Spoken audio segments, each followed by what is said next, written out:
Hey everyone, welcome back to the channel. Today we're diving into the life of a man who's been called the father of Islamic philosophy, a polymath who mastered astronomy, cryptography, medicine, and even music theory centuries before the Renaissance. His name? Abu Yusuf Yaqub ibn Ishaq Al-Kindi, or simply Al-Kindi. Stick around, because his story is one of the hidden pillars of modern science. Born in 801 CE in Basra, Iraq, Al-Kindi lived during the Golden Age of the Abbasid Caliphate. Imagine a time when Baghdad was the center of global knowledge, a place where scholars from every culture translated Greek, Persian, and Indian texts into Arabic. Al-Kindi thrived here, becoming the first major Muslim philosopher to blend Greek wisdom with Islamic thought. While Europe was in its so-called Dark Ages, Al-Kindi was writing over 290 books on everything from metaphysics to meteorology. But his genius wasn't just about collecting knowledge. He innovated.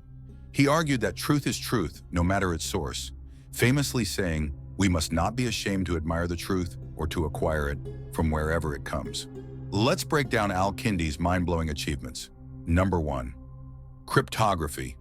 He wrote the oldest known book on cryptanalysis, inventing frequency analysis to crack codes, a technique used until World War II. Number 2. Medicine. He challenged Galen's theories, experimenting with dosages to create early pharmacology principles. Number 3. Optics. His work on light and vision laid the groundwork for later scientists like Ibn al-Haytham. Number 4. Music theory. He mathematized musical scales, linking harmonies to human health. But Al-Kindi's biggest legacy? Philosophy. He bridged Plato, Aristotle, and Islamic theology, arguing that reason and faith could coexist. This idea would inspire giants like Avicenna and Aquinas centuries later. Now here's the tragedy. Much of Al-Kindi's work was lost. Some scholars opposed his love of Greek philosophy, and later invasions like the Mongol destruction of Baghdad erased countless texts. Yet fragments survived in Latin translations, quietly shaping the Renaissance. Al-Kindi was among the first to translate and synthesize Greek philosophy, especially the works of Aristotle, into Arabic. For Al-Kindi, reason and faith were not in conflict. They complemented each other. He is rightly called the father of Islamic philosophy, mathematics and optics. He introduced Indian numerals to the Arab world, revolutionizing mathematics.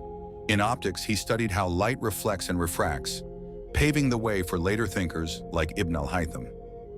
Medicine.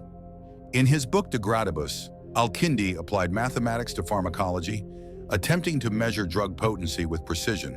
He emphasized observation and experimentation, anticipating the scientific method centuries before it was formalized. Cryptography. Perhaps one of his most extraordinary achievements was in cryptography, the science of decoding secret messages. In his groundbreaking work, Risala f Istikraj al-Mu'amma, a manuscript on deciphering cryptographic messages, Al-Kindi described the method of frequency analysis, the first of its kind in recorded history. He noticed that certain letters in Arabic appear more often than others.